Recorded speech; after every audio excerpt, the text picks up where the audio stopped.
Allez, je me laisse la minute d'attente avant de pouvoir, défiler, sachant que nous avons prévu 1h30 maximum, de webinaire avec un temps de questions-réponses. Peut-être pour vous qui êtes arrivés, à l'heure, peut-être dans le principe de ce webinaire, nous avons prévu donc un temps de présentation avec nos différents intervenants, pour poser toutes vos questions. N'hésitez pas à utiliser le petit bouton qui s'appelle questions-réponses que vous avez en bas de votre écran. Questions-réponses que nous relayerons avec, ma collègue Vanessa, plutôt en fin de webinaire de façon à pouvoir, laisser s'exprimer nos panélistes, hein, nos intervenants sur le temps de leur, présentation, le temps de leurs interventions. Nous tenterons, du mieux possible de pouvoir, relayer l'ensemble des questions, à nos intervenants. Donc, n'hésitez pas, c'est ouvert et encore une fois, bonjour à tous. Vous êtes nombreux, aujourd'hui, nombreuses et nombreux à nous rejoindre. Tant ce sujet lié à la batterie de façon générale et là, plus spécifiquement aujourd'hui, sur le sujet des mobilités douces et actives, vous intéresse. Ce que je vous propose, il est 11h05, on ne va pas attendre plus longtemps, ça fera venir les retardataires. Donc merci encore et bonjour à toutes et tous. Je me présente rapidement, Bruno Boucher, je suis chef de projet chez, ID4 Mobility, donc pôle de compétitivité présent en Nouvelle-Aquitaine. Je suis ravi de vous retrouver pour ce webinaire. Je suis également ravi, d'être aux côtés de Vanessa Laudier, de l'agence de développement et d'innovation de la région Nouvelle-Aquitaine. Bonjour Vanessa. Bonjour à tous et toutes. Donc, ravi de vous retrouver sur cette thématique aujourd'hui que nous allons animer avec Vanessa, donc en binôme. Webinaire sur le sujet concernant pardon, la sécurité des batteries à destination des communautés de vélos, assistance électrique et des vélis, donc pour les non-initiés, les véhicules légers intermédiaires. Peut-être un premier mot en préambule, je vous parlais de la région Nouvelle-Aquitaine, hein, qui est à nos côtés pour l'organisation et l'animation de ce webinaire. Une région Nouvelle-Aquitaine qui est chef de file des sujets batterie, des animations, des opérations menées à destination des acteurs de la batterie. Dieu sait qu'ils sont nombreux sur le territoire néo-aquitain, et notamment les principaux, les majeurs, la quasi-totalité d'ailleurs des acteurs nationaux sur le territoire néo-aquitain. Région Nouvelle-Aquitaine, également chef de file d'un projet, et je pense qu'il fallait pas l'oublier, du projet Batena. Batena destiné à la formation au métier de la batterie. Donc chef de file sur ce projet qui a fait l'objet qui a été lauréat de compétences et métiers d'avenir. Et puis, nous voulions, parce que vous êtes nombreux à nous avoir sollicité sur le sujet, nous voulions dédier ce webinaire à la sécurité des batteries, mais sur, je dirais, une communauté, une filière bien spécifique, qui est celle des mobilités douces et actives. Nous l'avons orienté sur les VAE, donc les vélos à assistance électrique, et l'usage des véhicules légers intermédiaires, puisque de nombreuses préoccupations, tant sur la sécurité, sur l'usage, sur les conditions de stockage, nous avaient été reportées.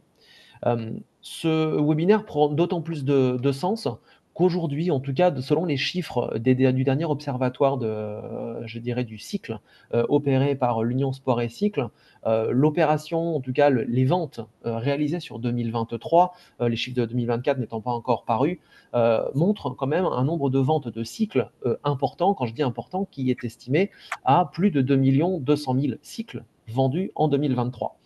Sur ce lot-là, sur ce volume-là, il faut quand même avoir en tête que les VAE, donc les vélos à assistance électrique, représentent 30% des ventes de ces vélos. Qui dit véhicule à assistance électrique dit donc batterie et donc dit nouveaux usages, nouvelles considérations en termes d'utilisation, nouvelles préoccupations en termes de stockage, en termes de réparation, d'entretien, puisque c'est aussi une part, ce secteur de l'entretien et de la réparation, qui est en secteur, en tout cas en progression constante, et tel que l'a relevé l'USC, en progression de 19% par rapport à l'année précédente, sur ce volet réparation et entretien. Donc nous voulions, dans un premier temps, vous faire part de ces retours d'utilisateurs, retours d'expérience, d'opérateurs de gestion de flotte. C'est pour la raison pour laquelle le réseau de la communauté d'agglo de La Rochelle pourra vous en dire deux mots, de même que Rain Cargo, et insister également sur l'aspect réglementaire que vous nous avez demandé, sollicité sur ce volet-là, pour vous apporter les briques, les grandes lignes en tout cas de la réglementation, mais aussi les recommandations, les préconisations apportés par les services de secours dans le cadre de vos opérations, vous en tant que particulier ou vous en tant que collectivité territoriale en mesure et à la gestion de services de vélo et notamment de VAE. Cette thématique, elle s'applique bien évidemment aux véhicules électriques. Alors, je reste sur les mobilités douces et actives, et c'est pour ça que j'y inclus également le volet trottinette, mais aussi les vélis dont on parlait tout à l'heure. Véli, donc ces véhicules pardon, légers intermédiaires qui ont pu bénéficier notamment d'un appel à projet porté par l'ADEME dans le cadre de France 2030 pour le développement, l'industrialisation, l'expérimentation de ces nouveaux modes de transport légers, innovants, à destination des courtes distances. Vanessa, peut-être que tu peux nous porter peut-être un mot, quelques mots sur la filière cycle en Nouvelle-Aquitaine, peut-être? Oui, donc tu l'as dit, la France, marché assez dynamique pour le VAE. Cependant, on constate quand même que la part des vélos fabriqués localement reste très faible par rapport aux importations en provenance d'Asie, et on constate une difficulté sur le territoire à disposer d'un vélo fabriqué en France. Donc il y a un intérêt croissant pour un produit made in France. Ça reflète plein d'enjeux, souveraineté industrielle, durabilité, réduction de l'empreinte carbone. Il y a plein d'initiatives assez prometteuses au niveau national pour aller vers un VAE entièrement made in France. Il y a le programme Vélo et Territoire, et tu l'as cité, le plan France Relance. On a des projets de Gigafactory qui se développent pour les batteries. Et en Nouvelle-Aquitaine, quand on cherche un partenaire ou des partenaires, à la fois industriels ou même capitalistiques, on a un annuaire qui va référencer les assembleurs de vélos, des constructeurs de vélis, des fabricants de sous-ensembles, des intégrateurs, des acteurs du reconditionnement, du refit, du recyclage, des offreurs de solutions servicielles, à la fois sur la transformation de vos parcs vélos, sur la sensibilisation, mais aussi sur de la gestion de flotte. Et cette année, on a également fait le choix de faire figurer les 3 formations spécifiques au cycle intégrées dans le cadre de l'habilitation service public dans 7 établissements en région. Et cet annuaire, en fait, il va participer à la mise en lien. Il permet d'être identifié par des industriels, mais aussi par des AOM, donc des donneurs d'ordre. Et nous, ça nous permet d'augmenter les retombées socio-économiques et de rapprocher l'offre de la demande locale. Donc, n'hésitez pas à le consulter et à vous y faire référencer. On vous enverra le lien dans la foulée. Merci Et Vanessa. je pense que là, on peut dézoomer et aller chercher ces acteurs référencés qui ont plein de choses à nous dire aujourd'hui. Merci Vanessa. Ce qu'on vous propose maintenant, c'est qu'on rentre dans le vif du sujet. Je vous citais tout à l'heure des usagers particuliers, propriétaires de VAE ou de Véli, mais aussi des gestionnaires d'infrastructures, des gestionnaires de flotte. Il faut savoir que derrière cette notion de VAE se cache aussi cette notion de valeur de marché. Encore une fois, l'une des statistiques sorties par l'Union Sport et Cycle, c'est qu'aujourd'hui, le marché des VAE, en termes de valeur, représente 61% de la valeur des ventes issues, en tout cas donc des 2 200 000 vélos cycles en tout cas vendus en 2023. Donc on a cet enjeu à la fois de valeur sur le véhicule qu'on a acheté, qu'on utilise, mais aussi ces notions, comme je le disais, d'utilisation, de stockage, de considération de la batterie, d'entretien et réparation. Et je vais tout de suite passer la parole en termes de retour d'expérience à 2 structures. La structure Yellow de la collectivité, donc de la communauté d'agglo de La Rochelle, Antoine Désiré, puis Rennes Cargo, Nico Pulgrano de Rennes Cargo, l'un des fondateurs de Rennes Cargo, pour nous faire part de leur retour d'expérience suite à leurs usages. Euh, Antoine, si vous voulez bien prendre... Parenthèse, Ouais. pour les questions et réponses, on vous demandera de bien vouloir les poser dans la boîte de dialogue questions-réponses et non pas d'en discuter. Donc, questions-réponses, on les prendra, nous, on va les noter et on y répondra donc en fin de webinaire. Merci. Oui, donc bonjour à tous. Donc c'est Anthony Désiré, hein. C'est pas Antoine, mais c'est pas grave, hein, c'est un petit détail. Donc moi je fais partie de la communauté d'agglomération de La Rochelle. Et je suis en charge notamment du suivi des différents services, des services vélo, des services Yellow à La Rochelle, parce que c'est le nom commercial de nos services. Je vais vous faire une petite présentation. Je vais partager mon écran. Euh,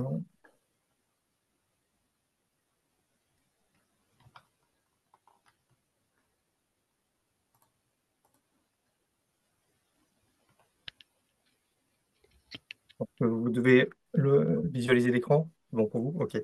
Donc en fait, les services vélo à La Rochelle, donc, ils sont composés de deux types de services, hein. L'ensemble de la flotte, une flotte composée de 1500 vélos environ, dont un tiers sont électriques, un peu plus d'un tiers. Sur les services vélo, en fait, à l'agglomération de La Rochelle, on propose le libre service vélo, mais également le vélo en offre longue durée. Donc c'est deux services qui sont différents, mais sur ces deux services, en fait, les deux services sont composés de vélos électriques. Donc pour le premier service, le libre service vélo, en fait, c'est composé de 100, un peu plus d'une centaine de stations sur l'agglomération, qui sont réparties notamment sur la commune de La Rochelle et également sur les communes limitrophes de La Rochelle.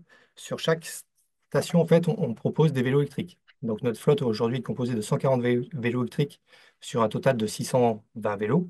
Sur ces vélos électriques, en fait, on a le double de batterie puisqu'en fait, les vélos ne sont pas rechargés directement en station et sont rechargés directement à l'atelier. Et d'autres services, donc c'est l'offre de location longue durée, qui lui est composée de plus de 400 vélos, dont 400 est composé, pardon, de près de 700 vélos, dont 421 vélos sont électriques. Sur ces électriques, les vélos sont plutôt des vélos distribués par la société Arcade, et en fait, la prise en main pour l'usager, en fait, c'est qu'on lui remet le vélo, on lui remet le chargeur. Et c'est vraiment l'usager qui est responsable de la gestion de son vélo, de sa recharge, de la sécurisation et du stockage du vélo. Donc c'est vraiment quelque chose qui est clé en main, en fait, qui est proposé par l'agglomération. Alors que la différence du Léprosé vélo, c'est vraiment un vélo qui est disposé en station, qui est accessible à tous sur abonnement. Et là, en fait, l'usager n'a pas du tout à se soucier du rechargement du vélo, puisque c'est notre exploitant, la régie, sous le nom Yellow Mobilité, qui s'occupe justement de toutes ces modalités de gestion de flotte. Donc, pour faire un petit zoom en fait sur les vélos électriques en libre service, c- qui sont donc fournis par la société Freebike, en fait, c'est l'équipe terrain qui vient remplacer directement la batterie du vélo sur le vélo électrique. Donc, si vous pouvez voir, en fait, sur la photo de droite, on voit une batterie, hein, qui est présente sur les vélos à assistance électrique, qui vient s'insérer sous le selle du vélo, en fait, et c'est l'agent en charge du rééquilibrage qui vient effectuer cette manipulation. Donc, lorsque la batterie est à moins de 30%, en fait, elle vient être rapatriée à l'atelier. On remplace par une batterie dont l'autonomie est à 100%. Et ensuite, l'agent vient insérer cette batterie de vélo électrique dans le totem que vous voyez sur la gauche de la photo, qui est en fait notre unité de charge pour l'ensemble de nos vélos électriques en libre service. Donc, on a eu plusieurs incendies, hein, plusieurs incidents sur ce type de vélo, hein, puisque là, je vais parler uniquement des vélos à assistance électrique pour le libre service, puisque les vélos sont en service depuis maintenant 2020. Et le premier incendie, en fait, est intervenu en 2020, avec 6 mois après, en fait, la mise en service de ces vélos, puisqu'on a eu, lors d'une manipulation d'une batterie, un agent, en fait, a mis en charge une batterie d'un vélo électrique dans cette fameuse centrale, et cette centrale, en fait, a pris feu. Donc ça, c'est notre premier incident où ça a nécessité justement l'intervention des pompiers, puisque de ce fait, en fait, notre local, qui était entre parenthèses, un bureau, hein, puisqu'on n'avait pas de consigne particulière pour pouvoir effectuer ce type de recharge à l'intérieur de locaux. Donc, c'était dans nos bureaux et ça a entièrement pris feu. Donc, je vous montrerai des photos, hein, juste après. Donc, ce qui fait que, avec tout ce qui a été mis en place après en termes d'expertise et aussi de précaution, en principe de précaution, on a dû attendre plusieurs mois pour pouvoir remettre en service ces vélos. Ces vélos ont été remis en service une fois qu'on a pu refaire les investissements, donc à savoir une nouvelle centrale de recharge, un nouveau lieu aussi pour effectuer cette recharge et également l'achat de nouvelles batteries. Donc, on a remis en service ces vélos en 2021. En 2021, on a aussi subi un incendie sur une station. Alors ça, c'est arrivé une seule fois. On n'a jamais trop pu identifier la cause, mais en tout cas, un vélo a pris feu directement sur une station, sans dommage au niveau des usagers, hein. Ça s'est produit plutôt la nuit, donc on n'a pas eu trop d'incidents là-dessus. En mars 2023, donc suite toujours à une manipulation d'un agent qui effectuait son remplacement de batterie en station, on a eu un incendie dans un des véhicules d'atelier. En fait, la batterie a été stockée dans le véhicule le soir, hein, à la fin du service, et on a eu un dégagement de fumée du véhicule. Donc c'est là qu'on a vu qu'en fait une batterie commençait à prendre feu. Donc la batterie a été isolée, mais l'agent a été blessé dû notamment aux fumées. Et puis enfin, on a eu un un gros incendie, un grave incident en fait en octobre 2023, puisque là, dans notre nouveau local de recharge de batteries, on a la centrale de rechargement qui a pris feu. Alors on suppose hein, que ce soit produit au niveau de la centrale. Aujourd'hui, il y a toujours des expertises qui sont en cours, mais en tout cas, l'intégralité du local a été détruite, rendant impossible donc justement la recharge des batteries des vélos et avec une grosse partie du parc de vélos également, enfin, de batteries des vélos qui ont été détruites. Donc, je vais vous montrer quelques photos des incidents. Donc là, c'est le premier incident que je vous parlais dans les fameux locaux qui étaient nos bureaux, hein. En fait, on avait positionné, donc on voit sur la photo de gauche, la centrale de rechargement. Donc là, a priori, on, on suppose que la batterie était défaillante et aurait dû en fait ne pas être rechargée. Ça, on l'a su qu'après, hein, au terme des expertises. Donc là, la batterie a fortement chauffé, ce qui a endommagé intégralement tous les locaux en fait, hein, des bureaux administratifs, rendant impossible le retour au travail de tous les agents. Donc ça, c'est les premières photos. Donc on voit que ça n'a pas forcément beaucoup brûlé, mais c'est surtout les fumées en fait, hein, qui ont détruit la majorité de partie du local. Ici, là, je vous parlais tout à l'heure d'une batterie qui avait pris feu dans un véhicule. Donc, on voit en fait le fond du véhicule qui a fortement chauffé. Donc, l'agent là, avait mis la batterie dans un bac de sable, mais malgré tout, tout a entièrement été consumé. Bon, il n'y a pas eu trop de dommages parce que ça a été pris à temps. Autrement, le véhicule aurait pu entièrement être détruit. Et puis enfin, ça, c'est le dernier incendie que je vous parlais. Donc, c'est le plus gros incendie qu'on a eu sur nos nouveaux locaux. Donc là, on voit, en fait, on avait une pièce sur la photo de gauche, une pièce qui était affectée uniquement à la recharge des batteries des vélos à assistance électrique en libre service, avec du stockage également de ce local des batteries qui étaient sur des racks, hein, en attente justement de rechargement ou qui étaient opérationnels pour pouvoir être mis en service dans les vélos. Donc là, le feu a pris un matin, heureusement en présence de personnel qui ont vu et qui ont entendu les alarmes retentir, en fait, qui ont pu appeler les pompiers à temps. Malheureusement, l'intégralité du local et les trois centrales de rechargement ont brûlé. Toutes les batteries n'ont pas pris feu, n'ont pas brûlé, mais avec la surchauffe, en fait, les pompiers ont préféré les stocker dans des containers, dans des cuves, en fait, pour les immerger intégralement, hein, pour pas qu'il y ait de phénomène d'embrasement des batteries. Donc, ce qui fait qu'on a perdu l'intégralité de la flotte des batteries, donc 240 batteries, puisque les vélos qui étaient également au service ont été retirés du service, hein, suite à cet incendie. Ce qui fait que ne pouvant plus recharger les batteries, en fait, tout le parc a été retiré du service. Aujourd'hui, donc les vélos ne sont toujours pas remis en service, hein, les vélos à assistance électrique, on est toujours en procédure. On se pose la question de savoir ce que l'on va faire aussi de la suite, hein, du service en assistance électrique, puisque les vélos mécaniques, eux, fonctionnent toujours en station. Donc nous, en fait, au sein de l'équipe de gestion du service vélo, en fait, plusieurs procédures ont été mises en place, hein, suite à ces différents incidents. Donc, on a mis en place des process de surveillance de température des batteries, hein, automatiser aussi les niveaux d'alerte lorsqu'une batterie est un peu faible en niveau de température ou en niveau d'ampérage. On a mis à disposition aussi des agents, des bacs pour pouvoir isoler et protéger les batteries en cas d'incident, de les immerger tout de suite dans du sable et les retirer des bâtiments. On a mis en place aussi des dispositifs d'alerte en fait par l'intermédiaire d'SMS. Donc là, c'est des astreintes, hein, ça c'est contraignant. C'est que si le système enfin, détecte une anomalie, en fait, on peut prévenir un responsable de l'exploitation pour pouvoir intervenir le plus rapidement possible. Et puis, on a aussi investi dans des armoires de stockage, donc des armoires de stockage et de rechargement pour pouvoir justement isoler ces batteries, pour pouvoir les stocker dans des dispositifs permettant d'avoir au moins une sécurité contre le feu de 1 heure et demie à 2 heures. Donc ça, c'est ce qu'on a commencé à déployer progressivement au fur et à mesure des différents incidents.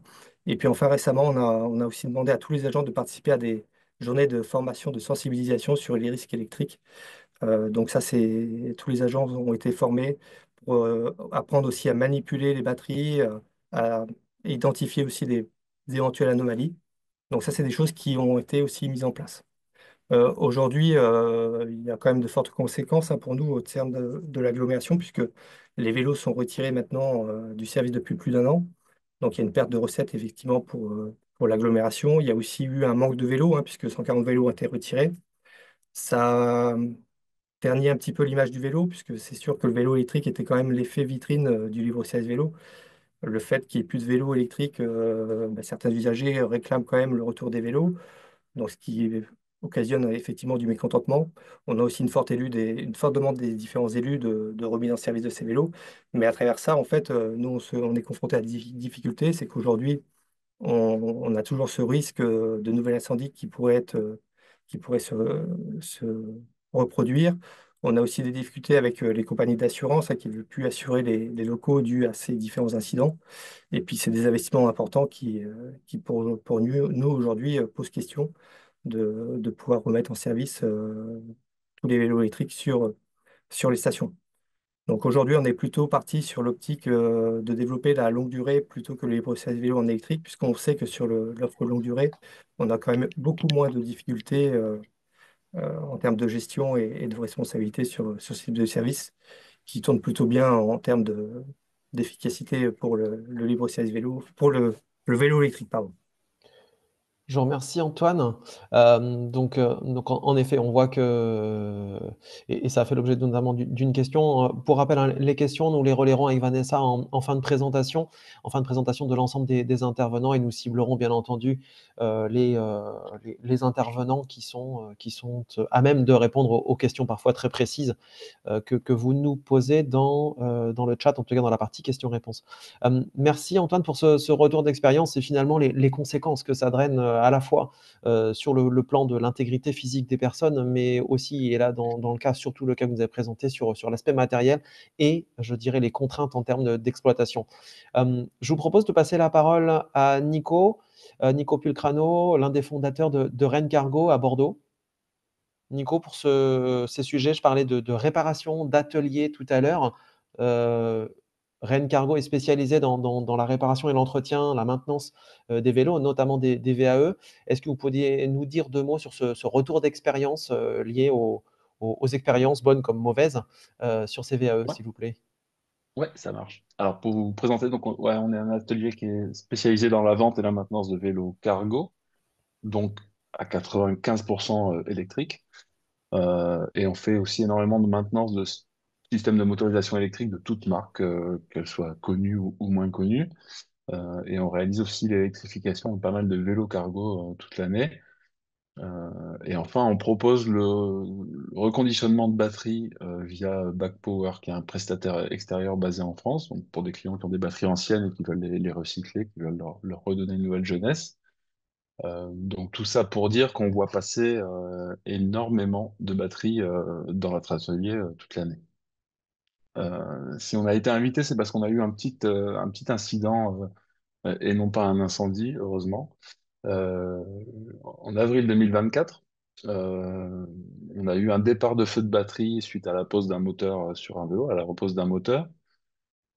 Les causes du problème sont doubles. On a eu d'abord, à la pose du moteur, un câble pincé qui s'est dénudé et qui a créé un court-circuit. Et on a par ailleurs le BMS, le circuit électronique de la batterie, qui était de mauvaise qualité et la batterie n'a pas joué son rôle de fusible qu'elle était censée jouer. Euh, donc en termes de réaction, je vais vous montrer quelques photos aussi du jour même. Alors évidemment, ça s'est mis à fumer, à sentir très fort dans l'atelier. On a de suite appelé les pompiers. On a mis la batterie dans une boîte en métal et on l'a remplie avec du sable. Euh, et on l'a recouvert ensuite d'une couverture anti-feu avant d'évacuer le bâtiment. À l'arrivée des pompiers, donc ils ont récupéré cette boîte à l'intérieur et puis ils l'ont immergée. Ils ont mis ça dans la rue, ils l'ont immergée. Bon, voilà, après, elle est restée sous surveillance une heure ou deux. Et vous voyez un petit peu ce qu'il en restait à la fin, pas grand-chose. Euh, donc elle a jamais vraiment brûlé, mais elle a fortement, fortement fumé. Et voilà, tout ce qu'il en reste au final. Donc de l'autre côté, on n'a pas eu de dégâts ni matériels ni corporels, heureusement. Euh, Ça aurait pu, si ça s'était passé la nuit, ou voilà, ce qui est un peu notre hantise. Euh, mais donc, bah, comme pour Yellow, suite à ça, on a dû prendre un petit peu des mesures, faire une évaluation des risques et améliorer tout ce qui était moyen de protection. Bon, on avait quand même des couvertures anti-feu, du sable, des choses comme ça, mais bon. Donc, on a investi dans une armoire coupe-feu également, coupe-feu 2 heures, matériel qui coûte assez cher hein, pour un atelier vélo. Nous, on l'a eu d'occasion, mais chose comme 4, 5, 6 000 euros, ça dépend des modèles, et qu'on a adapté pour effectuer toutes les charges de batterie à l'intérieur. L'alimentation de l'armoire se coupe automatiquement en dehors des heures d'ouverture de l'atelier. Comme ça, il n'y a aucune charge la nuit. Ensuite, on a ajouté des couvertures anti-feu dans différents points de l'atelier. On a ajouté des sacs de vermiculite pour pouvoir rapidement recouvrir une batterie à risque ou en départ de feu. Mais une photo de l'atelier, vous voyez, c'est le bazar, comme dans beaucoup d'ateliers. Euh, on a ajouté un extincteur spécial batterie lithium, en plus de la flotte d'extincteurs qu'on devait avoir en tant que RP, en tant qu'établissement recevant du public. On a ajouté des alarmes incendie aussi régulièrement, donc des alarmes à fumée qu'on peut avoir dans les maisons, hein, sur des points stratégiques. Euh, Sur du montage de vélo, on teste maintenant tous nos vélos sans batterie avec une alimentation stabilisée pour être certain que le, que le montage est bon avant même de brancher la batterie. Et puis, bah, on est aussi un atelier de réparation, c'est-à-dire qu'on accueille tous les vélos en réparation. Il y a énormément de vélos électriques sur le marché maintenant, bien sûr. Et quand on reçoit un vélo à l'atelier, on n'accepte pas le vélo si on n'a pas la clé qui nous permet d'enlever la batterie pour la stocker dans l'armoire. Et on n'accepte pas non plus les vélos dont les batteries sont visiblement endommagées et qui ont un boîtier cassé, les batteries qui ont gonflé, etc.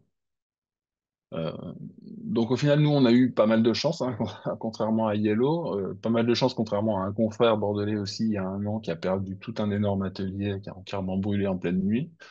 Euh, on fait le constat, nous, à l'atelier réparation, qu'il y a énormément de vélos sur le marché qui sont des vélos de très bas de gamme, qui coûtent entre 500 et 1000 euros sur AliExpress ou sur d'autres plateformes du genre, qui sont équipés de batteries potentiellement dangereuses. Donc on ne nie pas, hein, on utilise aussi des systèmes Bosch et Shimano sur lesquels il peut y avoir des problèmes, mais globalement on constate beaucoup moins de problèmes.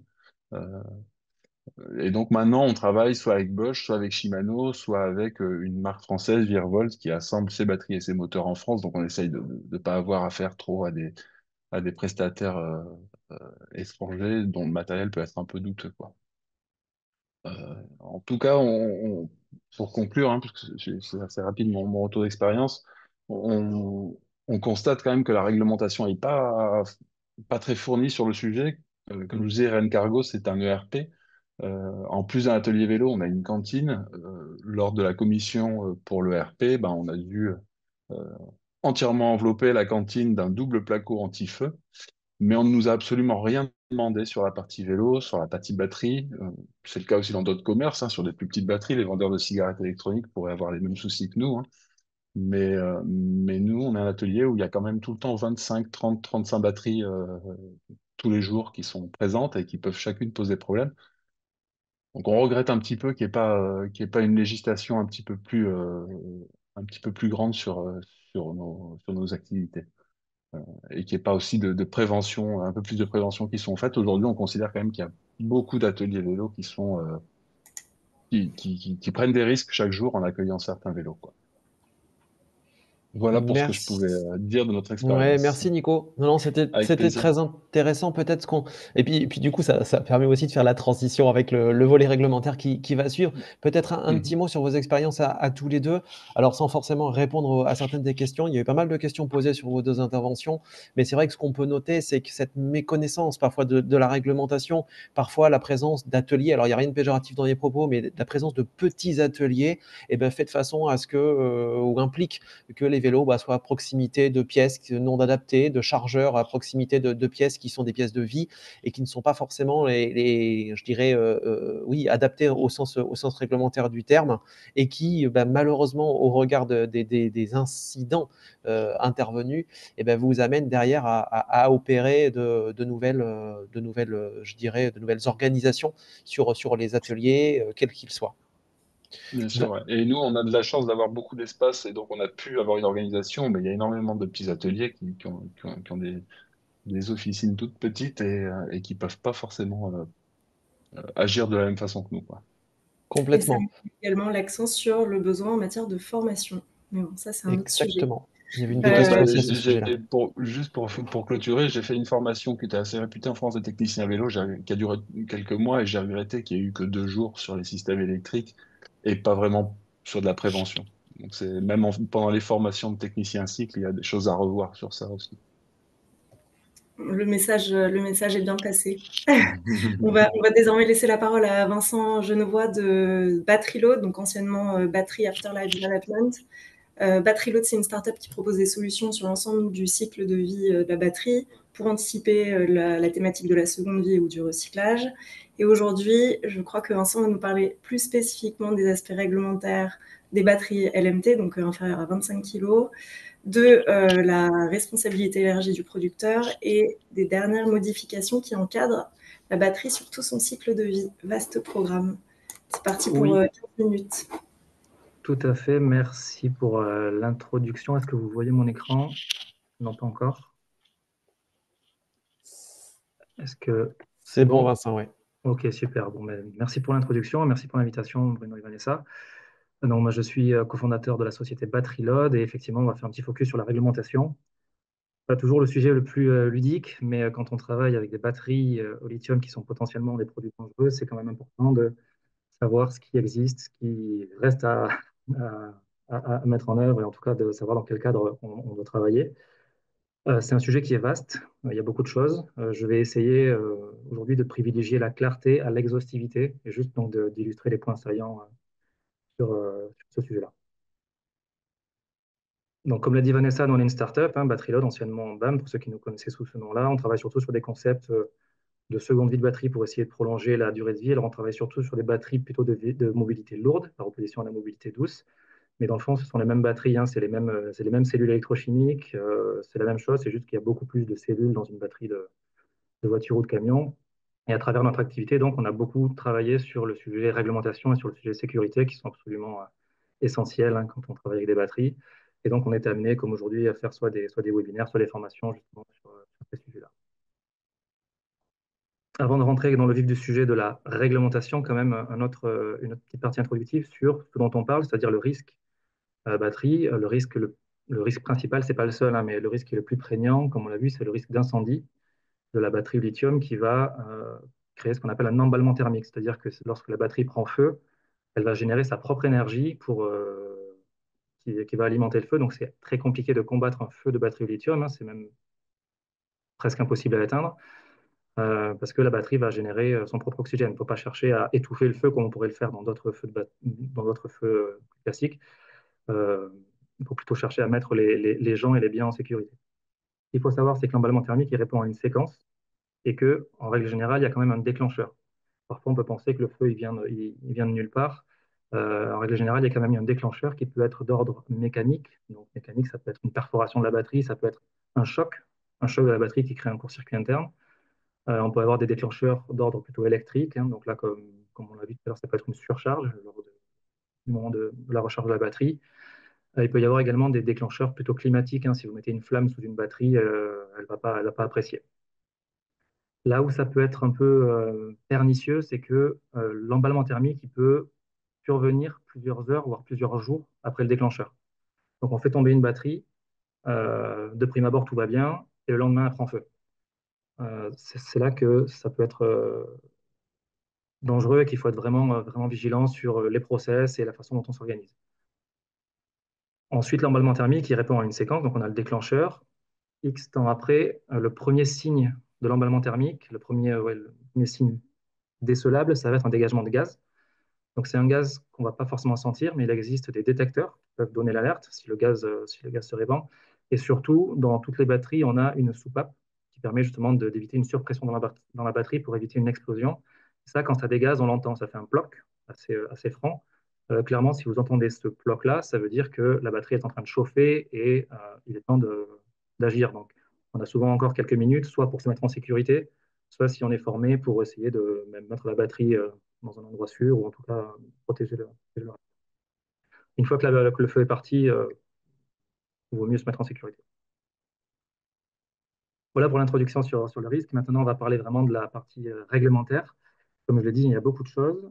Aujourd'hui, je vais scinder le propos en deux volets bien distincts. Le premier, c'est celui de la sécurité à proprement parler. Donc, quelles sont les normes et les règles à respecter pour maximiser la sécurité de la batterie du point de vue accident togène, quoi, pour éviter les accidents. Il y a un second volet qui est très important et sur lequel je vais insister aussi un peu parce que quand la batterie, ce n'est pas notre cœur de métier, parfois on ne connaît pas ou on connaît peu les responsabilités qui nous incombent, mais il y a un gros volet sur la responsabilité des différents acteurs au cours de la durée de vie de la batterie. Sur la partie sécurité, donc au niveau de la batterie, on va avoir principalement deux normes à respecter, qui est la première, c'est la UN 38.3 et ensuite on va avoir la NF 50.604. Donc ça, ce sont des normes qui décrivent des tests que la batterie, que le modèle de batterie doit passer et doit réussir pour assurer un minimum de sécurité. Donc, c'est des tests qui sont assez sévères quand même, hein. On va faire tomber les batteries, on va les mettre en surcharge assez importante, on va les faire chauffer, on va les secouer, on va les vibrer pour essayer de s'assurer qu'un modèle donné, une conception donnée de batterie soit le plus possible sûre et qu'elle puisse résister à des conditions plus ou moins extrêmes d'utilisation. Ces normes-là, elles incombent surtout aux fabricants de la batterie. Quand on est exploitant ou quand on est constructeur de vélos, en général, on ne fabrique pas sa batterie. J'imagine que la plupart d'entre vous qui concevez des vélos achetez la batterie à un fournisseur.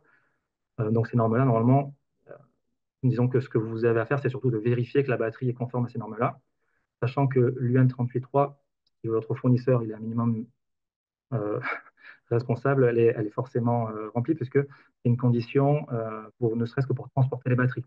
C'est-à-dire que si votre fournisseur a pu transporter la batterie de chez lui à chez vous, c'est qu'en principe, à part si vous vous fournissez dans un marché parallèle, normalement, elle est remplie. Là où il y a un point de vigilance à avoir, c'est sur la seconde, parce que jusqu'à présent, les fabricants de batteries se conformaient à un autre standard qui est l'IEC 6233, qui est un standard un peu plus générique hein, au niveau des batteries, qui est hérité des anciennes piles et anciennes batteries portables. Et depuis quelques années, mais ça va devenir obligatoire à partir de juillet 2025, les batteries de cycle vont devoir se conformer à la 5604, qui est un peu plus restrictive que la 6233. Donc vous devez bien faire attention que la batterie que vous achetez ou que vous récupérez soit bien conforme à la 5604 et pas à l'ancienne 6233. Il faut sûr de bien être conforme à la norme actuelle. Ça, c'est pour la batterie. Ensuite, on va mettre la batterie dans son équipement et donc vont s'appliquer des normes plutôt sectorielles. Une batterie peut être utilisée dans plein d'industries différentes. Pour ce qui concerne l'industrie des cycles, la norme sectorielle, c'est surtout la NF 15194 qui sert à homologuer les cycles et les véhicules et qui contient un petit paragraphe sur les batteries, sachant que ce paragraphe batterie, il fait largement référence à la NF 50604 du dessus. Donc, si le vélo est homologué sur la 15194, en principe, la batterie est également conforme aux normes ci-dessus. Il faut également penser au chargeur, qui fait partie intégrante du système et j'ai envie de dire du risque, hein, on l'a vu, un des moments critiques lors de la durée de vie du vélo, c'est la recharge. C'est un des moments durant lesquels ça peut mal se passer s'il y a une défaillance de la batterie, du chargeur ou de l'électronique. Et donc, le chargeur aussi doit répondre à certaines normes. Donc, un chargeur qui se branche sur le secteur, il est considéré comme un équipement électrique domestique et donc, il doit suivre la directive qu'on appelle basse tension. Et là encore, fait partie du champ des produits qui doivent être marqués CE. Donc, si votre chargeur est marqué CE, déjà, ça veut dire qu'il est conforme à la directive. Et c'est important aussi, hein, je pense qu'on le redira aujourd'hui, de bien prendre garde à l'adéquation entre le chargeur et la batterie. C'est vraiment un couple qui doit rester, euh, dont la compatibilité doit être vérifiée et maintenue au cours. Donc ça, c'est pour la partie matérielle. Ensuite vient la partie exploitation. Et là, beaucoup d'entre vous se demandent quelles sont les règles pour stocker et manipuler des batteries. Et comme l'a évoqué déjà Nico tout à l'heure, en fait, aujourd'hui, c'est assez vierge. En fait, il n'y a pas la réglementation. Alors, il y a des textes qui sont en cours d'élaboration, notamment du point de vue des ICPE, hein, installation de l'environnement.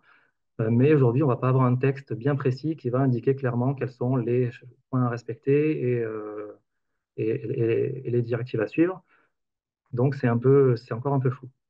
Ceci étant dit, ça ne veut pas dire qu'on peut faire ce qu'on veut et qu'on est livré à nous-mêmes. Il y a quand même d'autres acteurs, autres que les législateurs, qui vont pouvoir donner qui vont pouvoir avoir un rôle de prescription.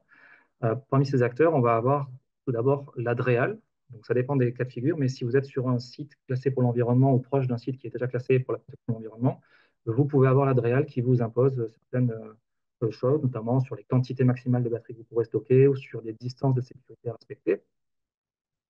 On va avoir également les pompiers, bien entendu, lors des visites périodiques, qui vont pouvoir donner leur point de vue. Et tout à l'heure, on a la chance d'avoir le commandant Pelletier qui pourra intervenir. Donc, je vais lui laisser le soin de vous donner ses préconisations et son retour d'expérience.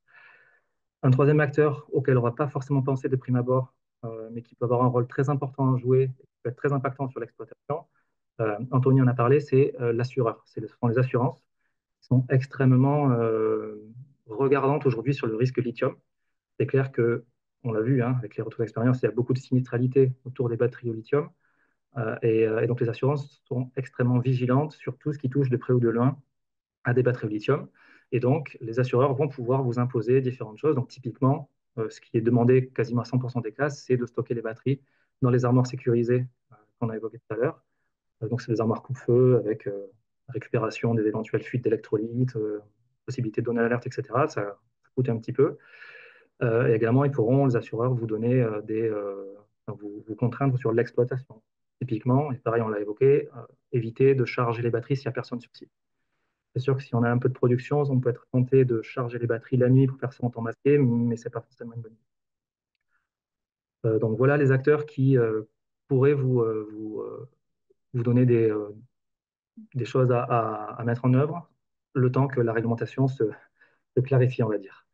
Euh, Pour ceux qui n'auraient pas encore eu le sujet assurance aujourd'hui, je vous invite à être vigilant là-dessus et peut-être même à prendre les devants auprès de votre assureur pour essayer d'éviter des loups à venir.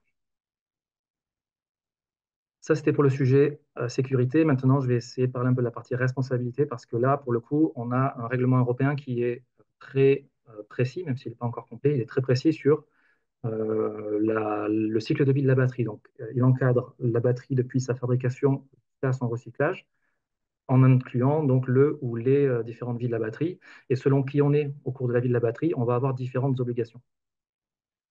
Ce règlement, il s'appelle le 2023-1542. Il est assez récent. Il a été publié en juillet 2023 et il vient remplacer une ancienne directive en étant beaucoup plus contraignant, il y a beaucoup plus de choses dans ce règlement. Notamment, il va durcir les obligations pour les producteurs de batteries. Et ça, c'est peut-être le point le plus important du règlement, c'est que le producteur de la batterie, ce n'est pas forcément le fabricant de la batterie. Le producteur de la batterie, ça peut être d'autres entités économiques, et on va voir tout à l'heure que peut-être parmi vous, il y a des gens qui sont producteurs de batteries sans le savoir. L'autre point important, c'est que le règlement, aussi dense soit-il, il n'est pas encore complet. Il y a encore des choses qui vont être complétées au fil du temps par ce qu'on appelle des actes délégués. C'est notamment des seuils ou des méthodes de calcul, parce que la Commission européenne veut se donner un peu de temps pour prendre un peu plus de recul, pour bien clarifier certains points. Donc, c'est sûr que quand on parle de réglementation, on aime bien que tout soit correctement ficelé. Bon, là, le règlement a le mérite d'exister, d'être quand même assez précis déjà, mais il faut garder à l'esprit que certains points seront complétés plus tard. Donc, c'est un règlement qui s'applique à toutes les batteries sans exception, quelle que soit la technologie de batterie. Et aujourd'hui, bien entendu, on va se concentrer sur les batteries qu'on appelle LMT. Les batteries, donc c'est Light Means of Transport, c'est les batteries de mobilité qui font moins de 25 kg. 25 kg, c'est la batterie. Si vous avez une batterie de mobilité qui pèse plus que 25 kg, elle va passer automatiquement dans la catégorie des véhicules électriques. Il y a une catégorie donc différente avec plus d'obligations, sachant bien entendu que selon la catégorie dans laquelle vous vous trouvez pour la batterie, vous allez avoir différentes obligations, différents seuils à respecter, différentes dates d'application aussi sur les directives. Donc aujourd'hui, vraiment, je fais le focus sur les batteries LMT puisque c'est ce qui nous intéresse et je ne vais pas passer de temps sur les autres. Alors, il y a cette notion de producteur qui est super importante. Donc, les batteries font partie d'une filière qu'on appelle une filière REP. REP, c'est responsabilité élargie du producteur. Ça signifie que celui qui est producteur de la batterie est responsable de la collecte et de l'élimination de la batterie qu'il aura mise sur le marché. C'est le principe du pollueur-payeur. Donc, quand on parle de batterie, au sens du règlement, c'est toutes les batteries, ça va de la cellule jusqu'au pack. Tout système de stockage électrochimique, c'est une batterie. Et la définition de producteur, ce n'est pas uniquement le fabricant, c'est le premier acteur économique, que ce soit l'importateur, le distributeur ou le constructeur, qui va mettre la batterie sur le marché pour la première fois dans un pays donné de l'Union européenne. Je vais essayer de vous donner deux exemples assez clairs pour illustrer ça. Donc, le premier, on a un fabricant de batterie qui est chinois et on a un constructeur de VAE qui va acheter le pack en Chine, qui l'intègre dans son vélo et qui va vendre le vélo ensuite à un particulier au client final. Donc, dans ce cas de figure, le premier metteur en marché de la batterie sur le territoire français, c'est la société B. Donc, ça veut dire que c'est la société B qui va devoir assumer la REP, la responsabilité du producteur. Et ça, c'est vrai même si la société A était par exemple en Allemagne. Ce n'est pas qu'une question de Union européenne ou pas Union européenne, c'est une question de mise sur le marché sur un pays en question. Deuxième exemple, un peu plus complexe. Cette fois-ci, la société chinoise est un fabricant de cellules. Et on a une société B qui va intégrer les cellules dans un pack de batterie, lequel va être acheté par une société C qui, lui, est le constructeur du VAE et qui va le revendre au client final. Dans ce cas de figure, au sens strict de la réglementation, le metteur en marché, le premier metteur en marché en France de la batterie, c'est la société B. Donc, au sens strict, c'est la société B qui doit assumer la responsabilité du producteur. Mais, parce que bien entendu, la réalité n'est jamais aussi simple que la théorie, il y a plusieurs cas particuliers qui peuvent s'appliquer. Par exemple, si la société C fait fabriquer la batterie sa propre marque, c'est-à-dire que société B, c'est un sous-traitant, mais qui va fabriquer la batterie, le pack, en écrivant société C sur la batterie sera brandée société C, et bien automatiquement, de facto, c'est la société C qui endosse la responsabilité. Il y a d'autres cas particuliers, je n'ai pas le temps de passer sur tous les exemples sur ce webinaire, mais il peut y avoir plein de cas particuliers, puisque dans la vraie vie, les chaînes logistiques sont beaucoup plus complexes que ça. Vous pouvez avoir des intermédiaires qui ne sont pas forcément en France, vous-même, vous pouvez peut-être ne pas vendre en France. Donc, sachez en tout cas que le concept, c'est le premier metteur en marché sur un pays.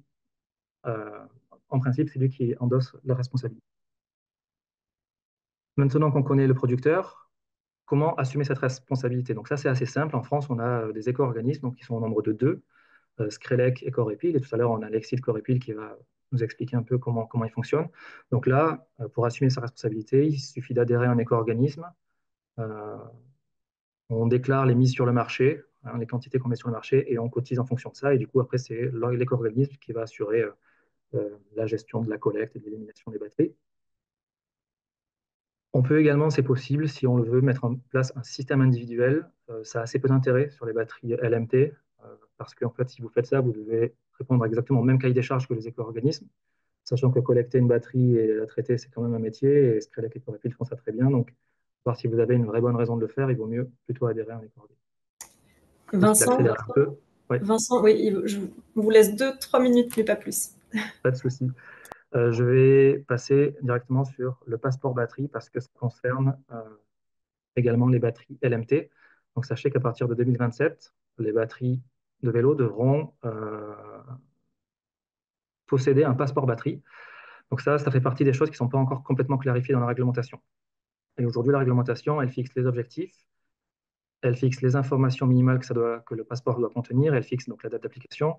Ce qui va rester à définir, c'est éventuellement des informations complémentaires à mettre en œuvre et aussi les modalités techniques de mise en œuvre. Ça peut être assez complexe. Je vous montre un exemple. Ici, on a repris un exemple. Alors, il y a des groupes de travail, justement, des consortiums qui travaillent sur l'élaboration du passeport batterie. Ce n'est pas encore complètement calé. Là, ici, vous avez un exemple du consortium qui s'appelle le Battery Pass, qui liste un peu les informations qui devront être contenues dans le passeport batterie. On voit qu'il y a plein de choses sur le marquage, l'empreinte carbone, la réparabilité des batteries. Et donc, il y a beaucoup d'informations qui sont des informations statiques. Ça, c'est assez facile. On sort d'usine, on connaît ces informations, on peut les mettre sur une étiquette ou sur un passeport batterie. À travers, on a quand même des informations qui sont plutôt dynamiques. Donc, par exemple, le statut de la batterie. Est-ce que c'est une batterie neuve, une batterie remanufacturée, une batterie, un déchet, par exemple?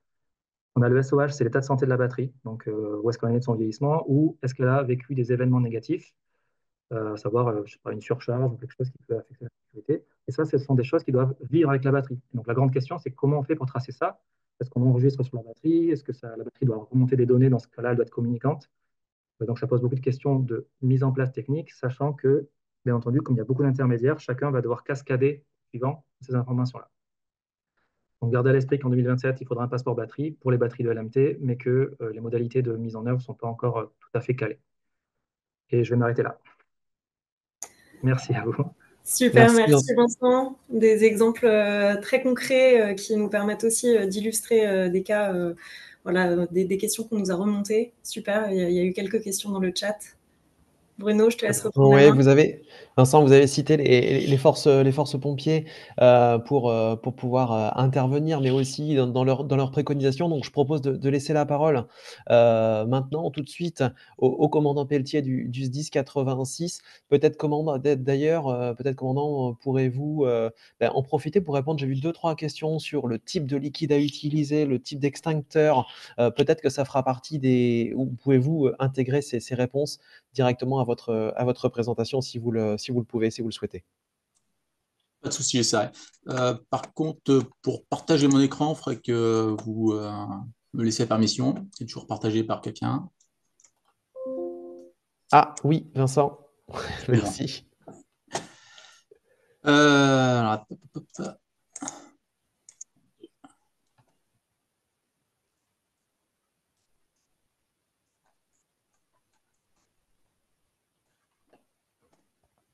est-ce que vous me voyez? C'est bon?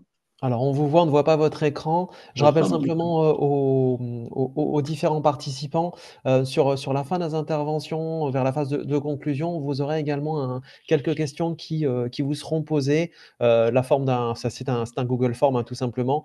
Donc, n'hésitez pas à le remplir. Ça nous permet aussi à l'ADI et au pôle de compétitivité IDFOR Mobility d'avoir en tête les différents sujets, les différents projets que vous pourriez avoir sur ces thématiques-là. Donc, n'hésitez pas à le remplir. Commandant, à vous la parole.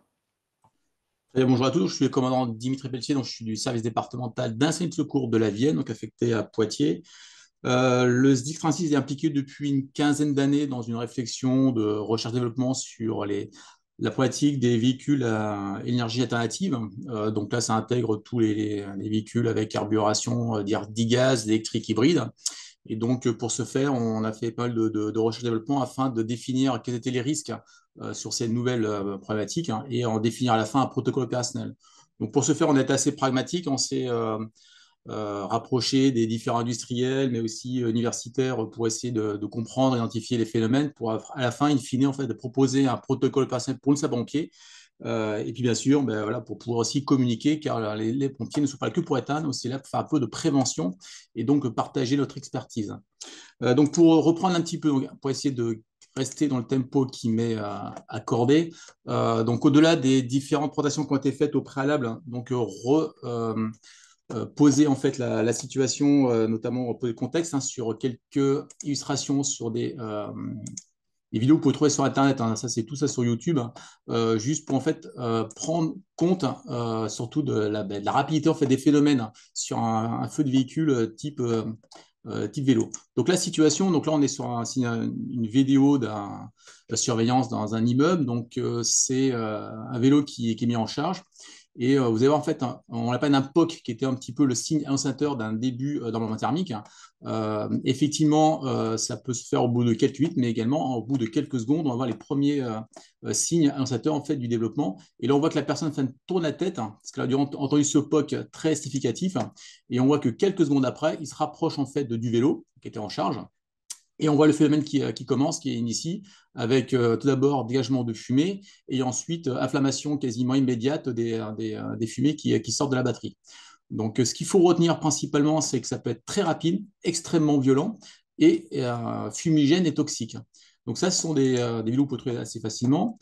Une autre vidéo qui illustre aussi ces propos, ça c'est nos collègues américains qui ont, dans le cadre d'une campagne de communication, réalisé des tests afin d'assurer justement une promotion auprès de la population new-yorkaise, hein, sur le risque sur les vélos électriques. Et là, on voit le phénomène. Donc là, c'est le cas d'une surcharge. On voit le vélo qui est branché. Et ils ont provoqué une surcharge sur le pack batterie afin d'initier justement cet emballement thermique.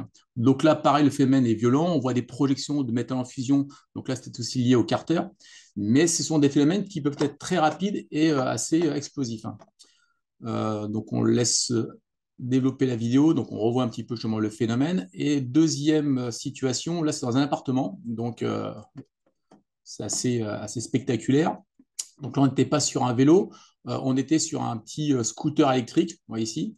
Donc, je fais une petite pause. Donc scooter électrique, même situation, on met le scooter en charge, surcharge. Donc en fait, on va forcer l'emballement thermique au sein de la batterie et celle-ci va commencer donc à dégazer. Donc beaucoup de fumées qui sont remplies de gaz inflammables. Et il suffit en fait d'un point d'ignition pour que celle-ci s'enflamme. On est dans un local clos, donc on a aussi un phénomène un petit peu d'explosion. Et après, derrière, eh l'appartement va être complètement dévasté par la progression du sinistre au mobilier voisin. Plus proche de nous, notamment sur Poitiers, qui est mon lieu d'affectation, le mois dernier, on a eu encore un cas, ça c'est régulier, hein, c'est pas tous les jours, mais si vous cherchez un petit peu sur Internet, on trouverait d'autres situations, par le départ d'un feu de trottinette électrique dans un appartement. Donc classiquement, eh bien, la trottinette est mise en charge dans l'habitation. C'est une trottinette qui a été achetée chez un commerçant local, hein, donc pas sur Internet. Et également, le propriétaire a fait le choix d'acheter un chargeur rapide, toujours chez le même commerçant, mais on comprendra plus tard en fait qu'il a fait un mésusage du chargeur à charge rapide car il n'a pas respecté en fait les tensions ampérage qui étaient préconisées. Le bilan, en fait, en mettant la trottinette dans son entrée, classiquement, parce qu'on va pas essayer de... Enfin, on le sait, hein, les vélos, les trottinettes, on va éviter de les faire entrer dans l'appartement pour salir l'intérieur. Donc, on va faire plutôt une charge devant la porte d'entrée, sauf que celle-ci, mais en fait, elle a commencé à s'initier, la batterie, et propagation donc, des flammes au mobilier voisin, et donc destruction de l'appartement. Par chance, les occupants qui étaient présents cette journée ont très rapidement identifié le début d'incendie, ils n'ont rien pu faire, hormis, ça c'est essentiel, se mettre en sécurité sur le balcon voisin et alerter les secours. Donc le feu a été rapidement maîtrisé, mais pour autant, voilà, on est passé pas loin en fait, d'un drame suite en fait, à une trottinette qui était, bon, c'est pas une petite, hein, c'était une trottinette assez conséquente, mais là c'est typiquement la situation qu'on va rencontrer de plus en plus sur le territoire national. Deuxième cas, donc là c'est un peu plus dramatique. Là, on repart en fait, on traverse l'océan, on revient chez nos collègues américains, donc c'est à New York, qui ont été confrontés en 2023. Donc là, ça traverse l'océan, voilà, ça arrive. Sur en fait des situations assez dramatiques sur New York. Donc là, typiquement, on est sur un atelier de réparation qui est au rez-de-chaussée de vélos électriques. Et typiquement, on a les habitations qui se retrouvent en fait, dans les étages, donc c'est un R+6. Le feu a démarré dans le local de réparation de vélos. Donc on voit un petit peu tout ce qui a été sorti, donc on peut comprendre un petit peu qu'il était clairement rempli à la gueule de matériel. Et donc, départ de feu sur une des batteries, propagation du feu, bien sûr, dans les étages, et intoxication des personnes. Le bilan est quand même assez fort, hein, 4 personnes décédées au cours de cet incendie. Et ce qui est aussi encore plus dramatique, c'est que la situation était connue. Alors, pas critiquer nos collègues, parce qu'en fait, ils ont fait largement le boulot. Mais en fait, le propriétaire de l'établissement avait déjà été alerté par les services de secours sur le fait que son usage et la façon de travailler n'était pas du tout adaptée et que le risque était connu. Donc, il n'a pas du tout respecté en fait, ce qui était prodigué par nos collègues américains. Et résultat, eh bien, on a quand même des familles qui ont été dévastées suite à cet incendie. Ce qu'il faut retenir également, c'est que le magasin donc, avait été épinglé, ce que je disais, et surtout, il y avait 3 notions qui en ressortent. C'était en fait sur des notions de stockage, de nombre de batteries stockées et à la charge des batteries. En fait, voilà, c'était un deal de réparation et de charge de batteries. Et les batteries étaient stockées, je ne vais pas dire le nom, mais entre dizaines et une cinquantaine de batteries sur une paillasse, tout mis en fait sur des prises multiprises, multiprises. Donc, en fait, tout était lié pour initier un départ de feu. Et classiquement, eh bien, voilà, on a eu un départ de feu sur une des batteries et qui s'est propagé. Et le bilan est tout à fait dramatique. Donc, 2023, rien que sur New York City. Donc, ils ont identifié, parce qu'ils ont fait quand même une bonne campagne de communication et surtout de recensement des phénomènes. Près de 268 incendies donc, liés à des VAE et puis VLI. Avec un bilan assez lourd, 18 personnes décédées en 2023 et près de 150 blessés, rien que sur ces incendies liés à des vélos à essence électrique et autres petits véhicules. Donc, ils ont pris le sujet en main, grosse communication sur New York, et en 2024, le bilan reste un petit peu le même en nombre d'incendies. On a toujours à peu près plus de 200 incendies recensés sur New York, mais le bilan humain est beaucoup plus léger, enfin encore quelques décédés recensés sur 2024, mais comme quoi un peu de communication permettrait justement de limiter en fait les conséquences. Les incendies, bon, on reste au même nombre, mais en tout cas, on n'a pas ces drames qui ont j'imagine, explosé quelques familles. Un peu plus proche de nous, donc là, c'est une situation chez un atelier de réparation. Donc là, on bascule en Belgique, sur la commune d'Essel.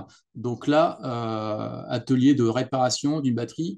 Ce qu'on peut retenir, donc là, c'est que le feu a été initié sur une batterie défectueuse. Donc en fait, lorsque le vélo a été apporté chez le réparateur, il y a déjà une notion en fait qu'il y avait un souci sur la batterie, il l'a accepté, il l'a stocké.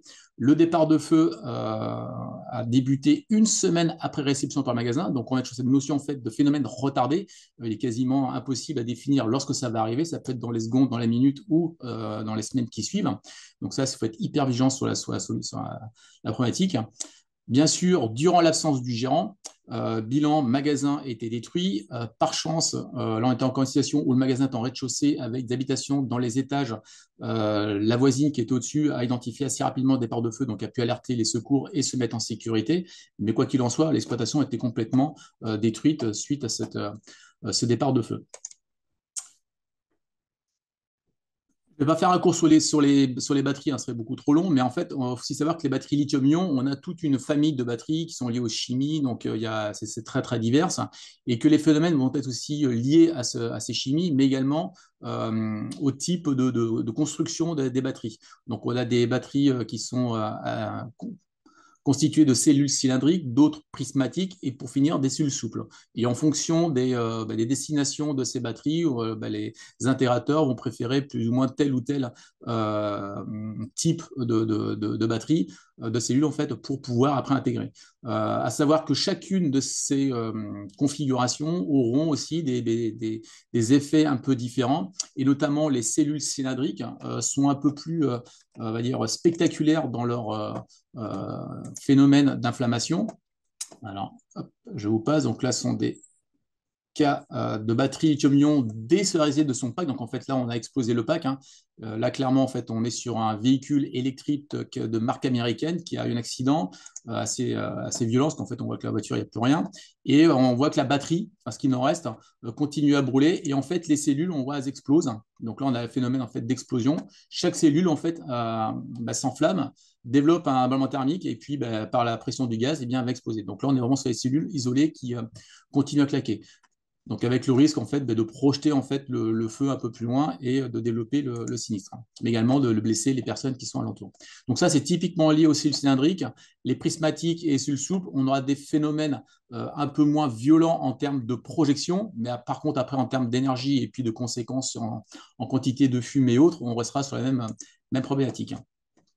Donc, ce qu'il faut retenir très simplement, enfin là, la diapo est un peu dense, mais les vidéos parlaient d'elles-mêmes, c'est sur les risques. Donc, on peut avoir des projections de matière liées en fait au le fait que les cellules elles vont monter en pression et donc lorsque le gaz monte en pression lié par la température, il faut que ça sorte et donc ça va le faire de façon un peu explosive. Que les fumées sont pour une grande partie inflammables et donc au contact d'une chaleur ou d'une source d'ignition vont pouvoir s'enflammer, voire exploser en fonction de certaines situations. Que les gaz émis par la combustion de ces cellules, bien sûr, c'est pas l'air des Vosges, donc on a des fumées un peu toxiques. Donc on a quelques toxines sympathiques, mais principalement, ça ne paraît pas très bien cette diapo, mais on a beaucoup de CO qui vont être dégagés en majorité dans le cas d'une batterie lithium-ion qui va commencer à dégazer. Le risque électrique, bien évidemment, résiduel. Bon, ça, c'est pas qu'une batterie commence à brûler, qu'elle est complètement inerte d'un point de vue électrique. Les flux mécaniques, donc la projection de matière, donc notamment dans le cas de cellules cylindriques, où ce sera de façon un peu plus prégnante par rapport aux autres typologies de cellules. Et bien sûr, pour finir, le flux thermique, donc avec beaucoup de chaleur qui vont être dégagées face à l'incendie qui va être assez rapide. Ensuite, les risques associés aux batteries lithium-ion, c'est en fait comment on va arriver à une situation non voulue, c'est-à-dire en fait l'emballement thermique ou autre fuite de produits. Donc là, c'est un extrait d'un livret qui est édité par le CNPP et on identifie en fait 5 origines. Donc le choc mécanique, on a parlé. Les cellules n'aiment pas être choquées, donc c'est normal. Une cellule, c'est composé d'une anode, d'une cathode, d'un séparateur, et quand vous comprimez ou pousser en fait la cellule de façon, en fait, il y a un faux contact, eh bien, on peut comprendre assez aisément qu'elle ne va pas apprécier, et puis on va se développer soit un court-circuit interne, soit l'électrolyte qui va sortir de sa cellule. La décharge profonde, les batteries n'aiment pas et détestent complètement d'avoir une décharge dite profonde. Donc là, on va quasiment au-delà de zéro. C'est pour ça que votre téléphone, en fait, vous alerte, vous met en sécurité lorsqu'il n'y a plus il est déchargé, il s'éteint. Et pour autant, il n'est pas à zéro absolu. Sinon, on serait sur des batteries qui seraient problématiques. La surcharge est aussi un problème et dont l'usage de chargeurs non adaptés, ça c'est vraiment le cas le plus typique, notamment sur les petites mobilités, hein, donc les trottinettes et autres, où on va acheter des trottinettes peut-être de qualité, mais lorsqu'on doit changer le chargeur, eh bien, on va préférer acheter un chargeur peut-être à 30 euros, 20 euros que celui-ci d'origine qui est à 100 euros. On compte faire des économies, sauf qu'au final, on fait des bêtises car le chargeur n'est peut-être pas adapté et va mettre en surcharge les batteries. Pour peu qu'en plus la trottinette soit pas vraiment de qualité, avec des moyens électroniques de sécurité qui ne sont pas de qualité, on parle du BMS, hein. En fait, c'est tout réuni pour que derrière, en fait, on développe une augmentation de la température et qui vont se finir par l'emballement thermique et donc l'inflammation de l'ensemble de la batterie, hein. Court-circuit externe, donc c'est plus compliqué, mais ça peut arriver. Et aussi après la température ambiante élevée, donc de stockage. Donc là, c'est typiquement le téléphone que vous posez sur votre tableau de bord dans la voiture en plein été. Voilà, la batterie, elle n'aime pas. Votre téléphone, il vous alerte, hein, il se met en sécurité, il vous dit que la batterie est chaude. Parce qu'en fait, c'est un matériel qui est doté d'une sécurité plutôt bien conçue. Mais d'autres types de véhicules, mobilité, ne sont pas aussi bien préparés et la batterie n'aimera pas en fait avoir ces températures élevées, tout comme elle ne supportera pas aussi des températures trop basses. Donc ça, ce sont toutes ces conditions sur lesquelles en fait il faut justement apporter des mesures barrières, donc éviter les chocs, éviter les décharges profondes, ne pas faire de surcharge. Et lorsqu'on agit directement sur ces 5 sources, eh bien on va en considérer qu'on va éviter un petit peu les risques. Les informations que nous on passe grand public, même si c'est vrai qu'aujourd'hui, comme ça a été dit auparavant, il n'y a pas vraiment de réglementation sur le sujet, notamment sur les ICPE ou autres petits magasins, sur la partie purement batterie. Donc, il a été rappelé que c'est en cours de réflexion. Nous, les services prévention au sein des services départementaux d'incendie de secours sont très dynamiques et essaient justement de prodiguer les bons messages sur l'usage, le stockage, notamment dans les bâtiments, les ERP et autres. Pour éviter justement les incidents et les drames. Ce qu'on peut simplement rappeler, c'est qu'il faut charger les batteries au courant de charge prévu. Donc là, on revient justement à prendre le chargeur adapté. Charger les batteries à température ambiante, donc on dit entre 10 et 30 degrés. Bon, là, on est à quelques degrés, mais c'est pas. Faut éviter en fait d'être en deçà et au-dessus, ça n'aime pas du tout. Ne jamais charger à température inférieure à 0 degré Celsius. Le fait de charger une batterie en deçà des 0 degrés va avoir des phénomènes donc, à l'intérieur de la cellule qui vont favoriser le développement de difficultés internes. On parle de dendrite par exemple. Ne jamais décharger complètement les batteries, donc ça conserver un minimum de 20% de la capacité de la batterie. Donc ça, on a déjà entendu, hein, que je montre dans les différents ateliers auparavant, ils essaient de garder à 30%. Ne jamais décharger les batteries en deçà de leur tension mini. Réduire le temps de la cellule à 4,2. Donc là, bon, ça c'est quand vous avez de quoi mesurer. Mais après, ce qu'il faut, c'est ne pas stocker les batteries déchargées ou complètement chargées, n'importe comment. Et stockage longue durée, tension idéale de chaque élément, 3,9 volts, et tout ça à une température, si possible, de 15 degrés, voilà, qui est la température médiane de stockage des batteries lithium-ion. Commandant, ouais. Peut-être la dernière minute. Je conclus justement. Ouais. Donc, au niveau des risques associés sur les batteries, donc, notamment si on prend les ateliers, donc l'exemple qui a été apporté par M. Pulcrano est plutôt bonne, hein, dans la façon de travailler. Après retour d'expérience, hein. Mais c'est clair que lorsque vous recevez notamment une batterie d'un particulier, eh bien, il faut lui poser les questions qui vont bien. Est-ce que la batterie a subi un choc? Est-ce qu'elle a été stockée dans des conditions plutôt raisonnables? Est-ce qu'il a constaté des baisses de la capacité autocharge? Enfin, voilà, un peu questionner en fait le propriétaire pour essayer d'identifier des mésusages de la batterie qui pourraient se traduire après par des phénomènes non attendus. Ne pas charger sans surveillance, on l'a toujours dit, hein, on le répétera, la charge nocturne à éviter, chargeur adapté, multiprise, voilà, c'est multirisque, hein. Stockage des batteries dans un local adapté, donc armoire spécifique. Donc oui, on voit fleurir en fait ce type de solution où on va pouvoir stocker donc les batteries lorsqu'elles ne sont pas utilisées ou en charge dans des armoires qui permettent en fait d'isoler du reste du volume. Ne pas bloquer l'issue de secours. Donc là, on revient sur le cas des appartements ou même dans les magasins. Stocker ou charger devant votre seule issue de secours, c'est une très mauvaise idée parce que oui, en fait, les quantités de fumée et le flux des flammes vont empêcher en fait toute possibilité d'évacuer la pièce. Donc ça, c'est à prendre en compte. Et après, détecteur de fumée permet également aussi d'alerter sur le début d'un phénomène. Ce qu'il faut se rappeler, donc emballement thermique rapide, fumigène, toxique, ça c'est ce qu'il faut retenir. Le seul moyen d'extraction efficace qu'on connaît aujourd'hui, c'est le noyage de la batterie avec de l'eau. Ça, on a testé, nous, les SDIS, tout un tas de techniques, et que dès que vous avez un silencer, il faut isoler la batterie, voir la sortir, sauver le temps et le matériel adapté. L'immerger dans un bac rempli d'eau, c'est le plus simple et le plus sécuritaire.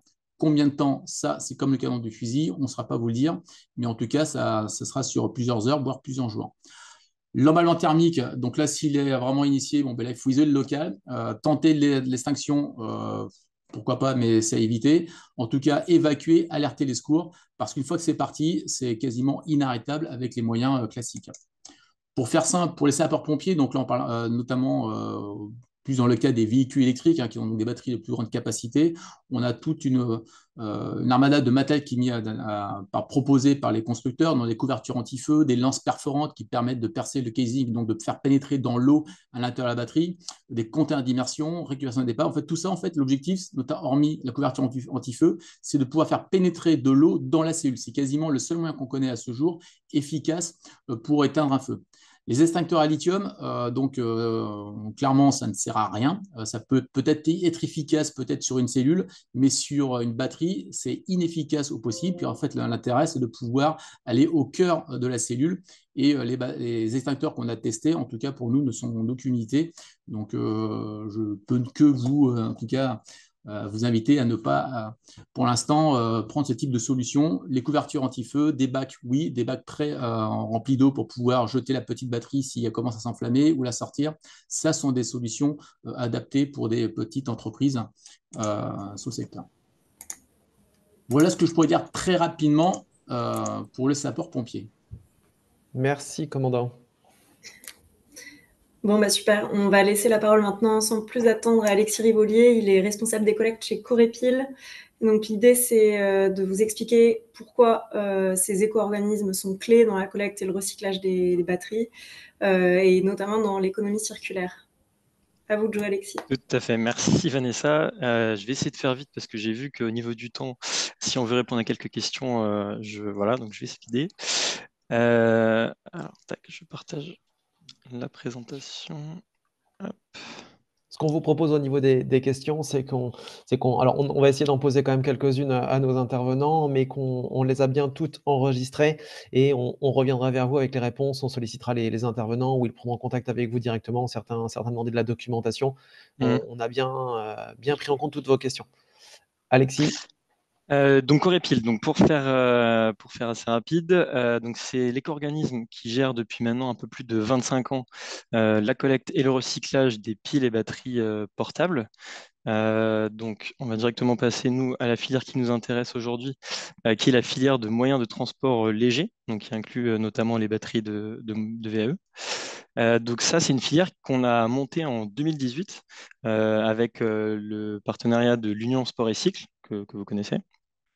Donc aujourd'hui, on a un peu plus de 150 adhérents mobilité. Donc les adhérents, en fait, c'est quand Vincent tout à l'heure parlait des metteurs sur le marché, voilà, c'est les fabricants donc, de vélos et de batteries de vélos qui sont adhérents chez Corépil. On équipe un peu plus de 2500 points de collecte, donc ça va être des magasins, ça peut être des déchetteries, des multisports. Voilà, on a vraiment un réseau sur toute la France. Et on collecte aujourd'hui à peu près 20% des batteries qui sont mises sur le marché quand on prend la moyenne sur 10 ans. Parce qu'en fait, c'est ça, en fait, tout le sujet des batteries de VAE, c'est qu'au moment où elle est mise sur le marché, où elle est vendue, en fait, nous, avant qu'on la récupère pour la collecter, il y a à peu près un écart, on considère en moyenne de 8-10 ans. Donc, ce qui fait que c'est tout l'enjeu de préparer la filière aujourd'hui pour pouvoir collecter les volumes qui vont devenir de plus en plus importants dans les années à venir. Donc, pour vous montrer là les statistiques, hein, pour moi, là, ce qu'il faut vraiment vérifier, regarder, c'est l'évolution des mises sur le marché et l'explosion des mises sur le marché. C'est-à-dire que quand on a commencé la filière, vous voyez, on était presque à 500 tonnes de batteries mises sur le marché. Aujourd'hui, c'est 5 fois plus. On est à environ 2500 tonnes émises. Donc l'explosion en fait est vraiment gigantesque. Et en face, vous voyez les collectes, 40 tonnes à peu près en 2018 et on est à 160 tonnes en 2023. En 2024, on va être à peu près à 180-190 tonnes. Mais donc, c'est ce que je vous disais, ça fait un gros écart entre les mises sur le marché, quand on parle de 2500 tonnes, comparé aux 160 tonnes que nous, on collecte aujourd'hui. Donc, en fait, on sait que dans les années à venir, sur les 5-10 années à venir, tout ce volume supplémentaire qui s'ajoute chaque année, il va falloir qu'on puisse le collecter. Et donc, ça veut dire de notre côté, faire de la formation, prévenir les magasins pour qu'ils soient prêts à justement accueillir ce volume dans de bonnes conditions. Donc, voilà, ce qui nous intéresse là, je pense, plus précisément aujourd'hui, c'est nous concrètement, qu'est-ce qu'on propose à nos points de collecte. On met à disposition justement du matériel spécifique pour conditionner et stocker les batteries de mobilité voilà, en général. C'est-à-dire qu'en 2018, quand on a lancé la filière, en fait, on était sur des collectes en carton et en fait, assez rapidement, en visitant des magasins, on s'est rendu compte que il y avait des batteries qui étaient mises vraiment en libre service, qui attendaient en fait de pouvoir être collectées. Et on s'est dit, OK, en termes de sécurité, là, vraiment, il faut qu'on propose quelque chose. Et donc, on est venu avec cette idée de deux types de fûts. On a le fût métallique, donc il y a un fût de 220 litres qui permet de stocker entre 30 et 40 batteries. En fait, c'est un fût qu'on utilisait déjà pour les piles et batteries portables. Et donc, voilà, on a ce même format pour les. Alors, c'est plus pour des entrepôts, parce que 30 à 40 batteries, c'est quand même un volume assez important. Mais voilà, donc ça peut servir pour certains types de points de collecte. Et on a le petit fût plastique qui, là, du coup, équipe la plus grosse partie de nos points de collecte. Là, en fait, dedans, vous pouvez mettre entre 10 et 15 batteries à peu près. Et chaque fût, on les livre avec un sac de vermiculite. Donc, un sac de vermiculite, c'est comme du sable un petit peu. Et donc, si vous voulez, vous mettez les batteries à l'intérieur. De toute façon, je peux montrer, c'est juste après. Tac. Voilà, donc ça c'est notre procédure. En fait, donc on met d'abord une sage plastique au fond du fût, vous remplissez avec vos batteries, puis vous versez la vermiculite à l'intérieur du fût. Ça va permettre en fait d'isoler le plus possible les batteries à l'intérieur du fût et ça offre une certaine sécurité à ce niveau-là. Alors évidemment, ça ne garantit pas tous les risques et je pense que toutes les présentations d'avant l'ont bien signalé. C'est important en fait d'identifier une batterie à risque. C'est-à-dire que nous, une batterie à risque, il ne faut pas la mettre dans le fût. Déjà, idéalement, il faut l'isoler. On met aussi à disposition des sachets individuels avec la vermiculite, justement pour les batteries qui vont être plus endommagées pour pouvoir vraiment l'isoler encore plus du reste du fût, enfin des autres batteries. Voilà. Et après, avec chaque fût, vous avez aussi les consignes de sécurité. Donc, comment bien remplir le fût et quelles sont les consignes de sécurité. Donc, je ne vais pas forcément toutes les répéter parce qu'elles ont déjà été présentées un petit peu plus tôt. Je vais juste en montrer quelques-unes après. Mais donc, pour aussi préciser qu'on met à disposition du matériel aussi de communication et de sensibilisation, que ce soit pour les magasins ou pour les particuliers. Donc, en fait, le guide du remplissage, comme je vous disais, qui est livré avec chaque fût pour expliquer comment bien remplir son fût. Mais ensuite, on met aussi des brochures usagées pour les magasins qui puissent le distribuer justement aux particuliers. Et ça, c'est une brochure qui permet de comprendre comment bien entretenir et utiliser sa batterie. Donc dedans, voilà, il y a plein d'astuces et de bonnes pratiques à mettre en place. Je vous en ai mis un exemple ici, par exemple, là, sur comment bien entretenir sa batterie. Donc là, on rejoint les consignes qu'on entendait un petit peu plus tôt. Mais par exemple, c'est conserver sa batterie à l'abri des températures extrêmes. maintenir les contacteurs propres, bien respecter la batterie, ne pas la percer, ne pas la faire tomber. Voilà, bien faire attention à ces petites choses-là parce que c'est pas négligeable. Et on a vu les vidéos avant qui nous l'ont bien prouvé. Mais il faut faire particulièrement attention sur ces consignes.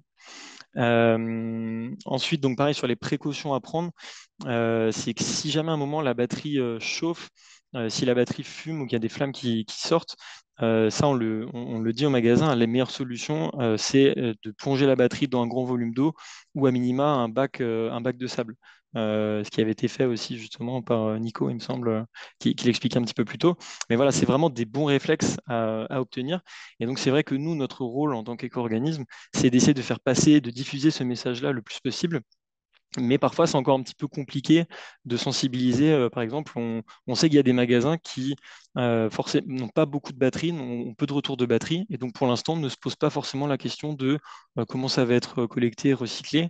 Et donc voilà, c'est ces magasins, nous, notre tâche là, c'est d'essayer d'aller chercher et sensibiliser encore plus ces magasins qui n'ont pas encore forcément toute cette information. Donc ensuite, bah ça, je vais le passer, hein, c'est la filière logistique. C'était pour vous expliquer un petit peu le recyclage, dire qu'on collecte sur toute la France et dans les DOM. Là, voilà, c'était juste pour la procédure, en fait, hein, pour que vous ayez une idée. Mais une fois que la batterie arrive en centre de recyclage, nous, en fait, on ouvre la batterie pour vraiment séparer les cellules individuelles qu'il y a à l'intérieur, pour ensuite les broyer avec un procédé voilà, chimique, on arrive à récupérer une bonne fraction des métaux qui composent ces cellules. Et donc aujourd'hui, on estime, on recycle à peu près 65% de la batterie. Voilà, donc après, tous ces documents, de toute façon, vous pouvez les trouver sur notre site corepil.fr. Et si jamais vous voulez voilà, qu'on s'attarde un petit peu dessus, que vous avez des questions plus spécifiques, voilà, je me ferai un plaisir d'y répondre en privé, enfin par mail si besoin. Et on a aussi une vidéo, du coup, on n'aura pas le temps, mais sur YouTube, sur la chaîne YouTube Corepil, vous avez une super vidéo qui montre un petit peu tout ça par Cécile Djunga, qui est la nouvelle présentatrice de l'émission C'est pas sorcier. Donc voilà, en 2-3 minutes, vous avez une vision un petit peu globale de la filière. Voilà, j'essaie de faire vite pour, Merci pour laisser Alexis, un c'est peu de temps. parfait.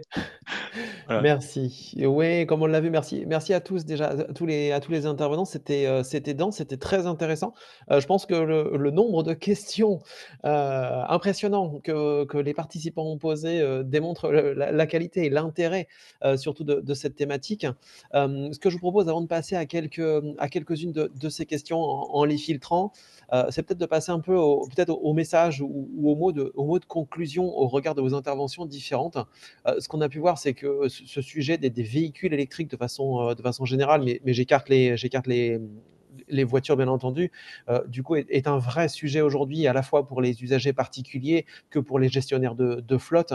On l'a bien vu, la méconnaissance de certaines réglementations peut amener à des difficultés en termes de stockage, des difficultés en termes on le voit, hein, d'intégrité physique, de dégâts matériaux dans le meilleur des cas, mais en tout cas doivent vraiment répondre à des recommandations, à des préconisations et à une inspection, une attention toute particulière sur la batterie en elle-même, sur le véhicule qui l'équipe. On a parlé de la norme, des réglementations à bien vérifier pour s'assurer du bon respect, je dirais, des caractéristiques imposées aux constructeurs, et puis des considérations d'utilisation. Alors, on entend très bien qu'un vélo, qu'un VAE à usage d'un particulier, on en prend attention à son usage, aux conditions de maintien, d'utilisation, de non-détérioration de la batterie. C'est vrai qu'on comprend malheureusement que des véhicules, des VAE utilisés en flotte de service peuvent amener quelques interrogations sur leurs utilisateurs. Maintenant, on a pu voir aussi toutes les recommandations en termes de stockage, en termes d'entretien, en termes d'armoires. On a pu voir des armoires coupe-feu. Donc, ça permet aussi de pouvoir prendre toutes les précautions possibles et imaginables. Il faut aussi rappeler, parce qu'il y a eu peut-être je dirais une vision des mauvaises expériences. Il faut aussi tout de même relativiser l'exemple de New York pris par le commandant Pelletier. On parle là de 3 cas sur 1000. Donc, on faut tout de même relativiser ces cas d'incidents. En France, par exemple, on parle de quelques dizaines d'incendies au regard des plusieurs centaines de milliers de VAE vendus et qui circulent tous les jours sur nos routes, sur nos chemins, et présents parfois dans nos caves, dans nos appartements, etc.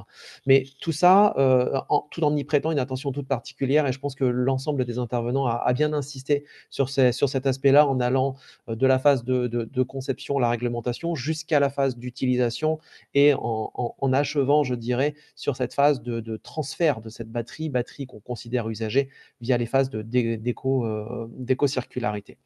Ce que je vous propose dans les quelques minutes qui nous restent, c'est de passer très rapidement. On a synthétisé avec Vanessa, allez, une ou deux questions par intervenant.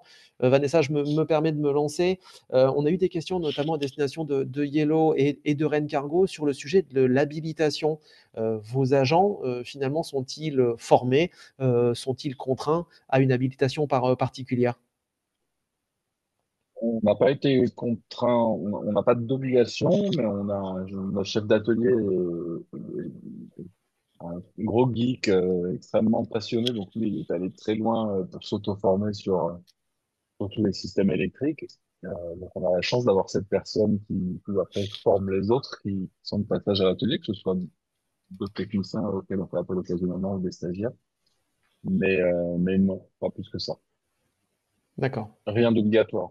Oui, nous, côté exploitation Yellow non plus, hein, il y a rien d'obligatoire, mais par contre, tous les agents ont été fortement sensibilisés et ont participé à des formations, comme je le disais tout à l'heure, pour sensibiliser sur le risque électrique, à manipuler les batteries, mais aussi, on a aussi eu des formations de la part du fournisseur, hein, qui nous a livré les vélos sur vraiment des consignes à respecter. C'est des choses qu'on a demandé pour pouvoir bien manipuler les batteries et aussi savoir quoi faire en cas d'accident, hein. Donc ça, on a été fortement sensibilisés, mais il n'y a rien d'obligatoire à travers ces formations. Je pense que c'est un peu le mot d'ordre de la part enfin, on a compris du commandant Pelletier, de la part d'Alexis, toutes ces recommandations qui sont faites, qui sont à votre disposition, chacun d'entre vous participants, pour pouvoir vous aider à mieux alors, anticiper, mais surtout à mieux tout simplement travailler et traiter de ces batteries ou sur les cycles et les vélis de façon générale. Il y a peut-être une question sur le volet assurance, donc là, ça relie à la fois Yellow et Ren Cargo, mais aussi pardon, Vincent. Y a-t-il eu sur vos réseaux finalement un impact en termes de coûts d'assurance suite à vos incidents? Alors, pour nous, non, parce qu'il n'y a pas eu de sinistre en réalité. La batterie a été sortie, rien n'a brûlé, personne n'a été blessé, donc il n'y a même pas eu de déclaration faite à l'assurance. Mais j'imagine que s'il y en avait eu une, s'il y avait eu des dégâts, une franchise, etc., il y aurait eu une augmentation d'assurance, ouais. Alors, nous, clairement, oui, il y a plusieurs effets avec les assurances. Déjà, il y a plusieurs parties, hein, dans les assurances qui se renvoient à la responsabilité de qui doit prendre en charge justement le montant des dégâts. Donc là, on est sur une procédure justement judiciaire, hein, pour tout vous dire, pour définir les causes et savoir qui est responsable et qui doit payer à travers les assureurs. Donc ça, c'est le premier point. Après, derrière, sur les contrats d'assurance, effectivement, c'est un impact fort financier, puisque les polices d'assurance augmentent. Et il y a aussi la question de trouver un assureur qui veut bien assurer les locaux. Pour Yellow Mobilité, il n'y a pas que les vélos, hein. Aujourd'hui, effectivement, on parle de vélos électriques, il y a plusieurs sites, il y a plusieurs dépôts. La question demain sera aussi des bus électriques. Donc tout ça mis bout à bout, effectivement, pose la question des assureurs qui voudraient bien contractualiser un contrat avec Yellow Mobilité. Ok, c'est noté. Merci. Peut-être Vincent, il y a peut-être une question un peu plus donc sur le volet, il y a une question qui a été posée notamment sur le volume ou le seuil, le nombre de batteries qui oblige un établissement à devoir s'équiper de systèmes de stockage particuliers. On parlait d'armoires, etc. Est-ce que sur ces composantes-là, il y a des notions qui déterminent ce seuil? Alors, il y a des seuils qui existent, mais qui sont vraiment très élevés. C'est-à-dire que quand on a une flotte de vélos, en général, on n'atteint pas ces seuils. En quantité, c'est 500 tonnes de batterie stockée. Donc, ça fait quand même une énorme quantité en batterie neuve. Une tonne de batterie en déchets. Donc, c'est beaucoup. Ou alors, au niveau des postes de recharge, si on a une puissance de charge supérieure à 600 kW. Ce qui, encore une fois, quand on a une flotte de vélos, en général, on ne l'atteint pas. Donc, pour la partie vélo, aujourd'hui, on est en dessous de tous ces seuils. C'est pour ça que la réglementation reste encore à éclaircir. Ouais, merci pour cette précision. Peut-être une question pour vous, commandant. Finalement, la question, si je la reprends, je la reformule, très brièvement, c'est finalement, est-ce qu'on traite un feu de enfin, comment est-ce qu'on traite, un feu de batterie de VAE? Est-ce qu'on le traite de la même manière qu'une voiture? Est-ce qu'un extincteur, je dirais, qu'on trouve n'importe où au coin de la rue, peut-il permettre de le gérer ou les forces, de sapeurs-pompiers le traitent, elles différemment? Alors, sur le programme à feu de batterie lithium-ion, donc on prend la configuration d'un véhicule électrique batterie lithium-ion. Nous, ça a grandement changé notre façon de travailler. Pour faire simple, si on prend un engin d'incendie de secours, donc un fourgon-pompe, on a à peu près 3500 litres d'eau d'emport dans le véhicule. Et avec cette quantité, on est capable de d'éteindre 2, 3 véhicules de carburation classique avec cette quantité. Aujourd'hui, avec un véhicule électrique, on est au-delà de cette quantité. Parce qu'en fait, la problématique, c'est d'arriver à faire pénétrer de l'eau dans la batterie. Et c'est la seule solution aujourd'hui qui est vraiment efficace. Donc, on a parlé d'extincteur. Ça peut peut-être valable sur une cellule, mais sur une batterie, sera complètement inefficace. En fait, l'intérêt de l'agent extincteur, c'est de pouvoir pénétrer au cœur de la cellule. Comme c'est expliqué auparavant, la cellule n'a pas besoin d'oxygène pour pouvoir poursuivre son emballement. Elle s'auto-alimente. Et donc, il faut pouvoir agir directement au cœur de la cellule. Et la seule façon d'arriver, c'est de pouvoir pénétrer de l'eau à l'intérieur. Et aujourd'hui, on a testé un peu tout ce qui pouvait exister et clairement, la seule solution, c'est l'eau. Donc nous, c'est un peu changé nos configurations opérationnelles, ça c'est évident sur le volet risque incendie. C'est noté, merci. Il y a tout plein de questions. Ce que je vous propose peut-être Alexis ici, mais j'ai répondu à la personne, dans le chat en direct. Je pense qu'en effet, vous pouvez tous, vous participants, retrouver, les recommandations, de la part de Corepil sur les moyens de stockage, les moyens de stockage notamment alors des batteries, mais des batteries usagées aussi, en particulier avant ces phases de retour pour logistique. Et si je peux Donc juste préciser une chose ouais. à ce niveau-là, c'est qu'en fait, le fonctionnement de Corepil fait que, en fait, quand vous achetez, vous, des vélos ou des batteries de vélos, en fait, il y a une contribution qui nous est reversée pour financer cette filière. C'est-à-dire que si jamais demain, vous voulez équiper votre magasin, vous avez déjà, en fait, financé la filière, donc vous n'allez pas, a priori, payer quelque chose, vous allez être équipé gratuitement par Corepil. Donc voilà, pour ceux qui n'ont vraiment une armoire de stockage, parfois c'est cher, mais c'est vrai que s'équiper, par exemple, d'un fût, là, pour vous, a priori, la procédure est gratuite. Donc voilà, si certains parmi vous ne sont pas équipés ou connaissent des gens qui ne sont pas équipés, peut-être voilà, c'est le moment d'en profiter. Voilà. Bon, ce que je vous propose, c'est de revenir vers vous, les uns les autres avec une réponse à vos questions. On consultera les différents intervenants, et nous avons dépassé le temps imparti de 5 minutes. Merci encore à toutes et tous. Merci à tous nos intervenants pour la qualité de vos interventions.